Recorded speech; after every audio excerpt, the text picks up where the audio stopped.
है नमो नमः। सरस्वती नमस्तुभ्यं वरदे कामरूपिणी विद्यारंभम करिष्यामि सिद्धिर्भवतु मे सदा। शिव शक्ति को कोटि कोटि प्रणाम। मेरे श्रोतागण, मैं आज आपको राहु के बारे में विशेष चर्चा करने जा रही हूँ। राहु और केतु एक छाया ग्रह हैं। ये स्थायी रुख नहीं देते, ये छाया की तरह आपको सिर्फ भ्रमित करते हैं। और राहु का यदि 3 नंबर की राशि में राहु हो गया तो राहु उच्च का हो जाता है, 9 नंबर की राशि में नीच का हो जाता है। नीच का राहु आपको कलंकित करता है, बहुत परेशानियों का सामना करना पड़ता है, आर्थिक दिक्कत आपको आती है। ये आपको सूर्य के साथ यदि नीच का राहु हो गया तो कहीं ना कहीं आपको कलंक और बदनामी देता है।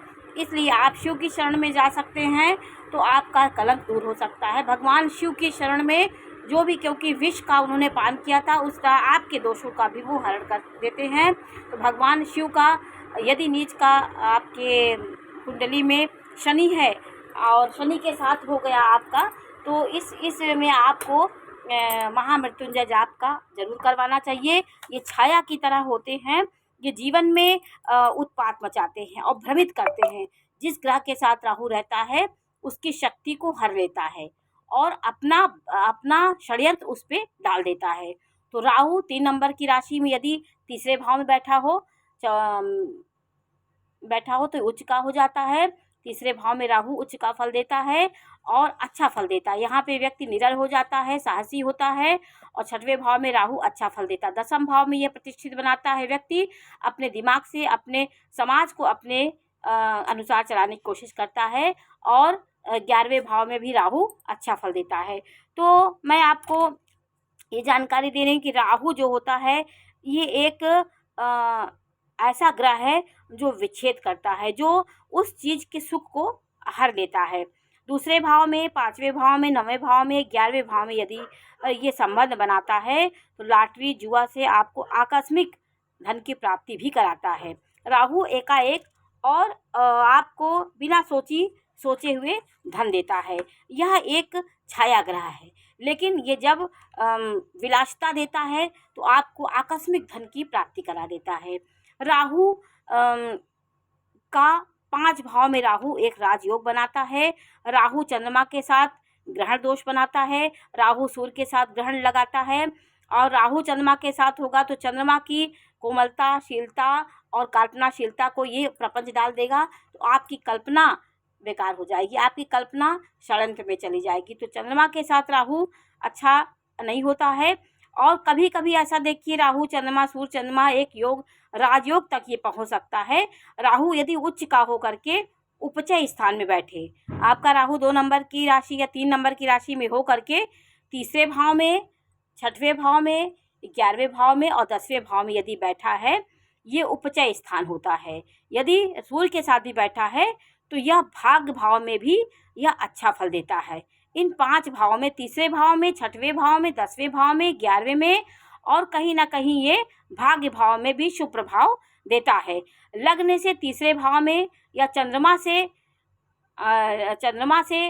चंद्र लग्न से या सूर्य लग्न से उपचय स्थान में हो तो यह आपको धन आने की योग आपको बनाता है। आप अपनी बुद्धि से, अपनी कर्मठता से धन का संचय करेंगे और धन आपको जहाँ खड़े होंगे वहाँ अपनी बुद्धि से आप धन निकाल लेंगे। ये राहु का प्रभाव होता है। उपचय स्थान कौन कौन से होते हैं? तीसरा भाव, 6वां भाव, 10वां भाव, 11वां भाव, ये उपचय स्थान है। उपचय माने उपजाऊ, हर समय ये उर्वर होते हैं, उपजाते। यहाँ पे ग्रह अपना काम अच्छे से करते हैं। राहु जब तृतीय भाव में बैठता है तो व्यक्ति निडर हो जाता है, क्योंकि साहस पराक्रम ऊर्जा का भाव है। यहाँ पे यदि राहु बैठेगा तो जातक निडर हो जाएगा, दबंग होगा, लीडर होगा और इज्जत उसको बहुत मिलती है। भाई बहनों से उसकी नहीं बनती, क्योंकि यहाँ पे पापी ग्रह शनि है, राहु है, ये छोटे भाई बंधु का भाव होता है, तीसरा भाव, इसलिए यहाँ भाई बंधु से नहीं बनती। लेकिन समाज में एक ये रुतबा उसका रहता है। आप मंत्रेश्वर ऋषि के अनुसार यदि यहाँ पे राहु रहता है तीसरे भाव में तो आत्मबल सुदृढ़ होता है व्यक्ति का। राहु के साथ बुध यदि बैठा हो तो बुध कन्या राशि का यदि बैठा हो, कन्या राशि में भी राहु अच्छा फल देता है। कन्या राशि में यदि राहु बैठा होगा तो आपको यह त्रिकोण में बैठा यदि होगा, त्रिकोण में बैठा हो, केंद्र में बैठा हो राहु के 6 नंबर की राशि में राहु, तो यह महालक्ष्मी योग बनाता है। ऐसा व्यक्ति कहीं ना कहीं धन प्राप्त करता है। ये और यहाँ पे राहु आपको कोर्ट कचहरी में जीत दिलाता है। आपका समाज में दबदबा होगा। आपका बुद्धि ऐसी होगी कि आपकी बुद्धि को सब लोग आपकी बात को मानने के लिए तैयार हो जाएंगे। यहाँ पे जब राहु होगा 6वें भाव में, तो यहाँ दुश्मन आने से आपकी कतराती, आपके दुश्मन पैदा होने से पहले ही वो उनकी बुद्धि नष्ट हो जाती, मतलब आपका वो सामना नहीं कर सकते। यहाँ शत्रुहंता योग हो जाता है। 6वें भाव में राहु होगा तो यह दुश्मन पैदा हो जाते हैं, लेकिन दुश्मन से वो जीत जाता है। बुध शनि सूर्य की राशि में, बुध की राशि में शनि की राशि में राहु अच्छा फल देता है। बुध उसका मित्र होता है। शनि की राशि कौन कौन सी है? मकर और कुंभ। इन राशियों में राहु अच्छा फल देता है। ये बिजनेस में आपको कामयाब करता है। बुध की राशि में, शनि की राशि में यदि राहु होगा तो आपको बिजनेसमैन बनाता है। बिजनेस में आपका बुद्धि होगी, कामयाब आप होंगे। व्यक्ति के अंदर ये ऊर्जा देता है।